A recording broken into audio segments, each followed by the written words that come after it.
50%'a koymuş indirim. Gelin götürün anam. Buyurun gelin sizi gözlüyorum.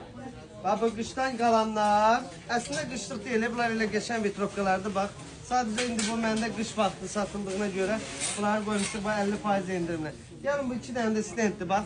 Bu mallar bilirsiniz de 100'e de alan var bunları, 90 manata da alan var. Bak bunları koymuşam 50% indirimle. Aslında geçen nazik şeylerdi. Buna bak. Bak bu bahalı maldı misal için koymuşam.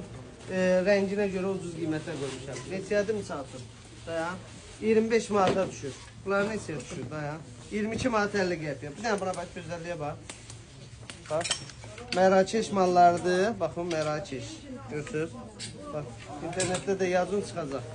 Ama kalan Gövbeden 60 razmer 66 razmere kadar karnı daydalarımız var. Ondan sonra böyle vitropkalarımız var. Görürsünüz. Her cüresi var.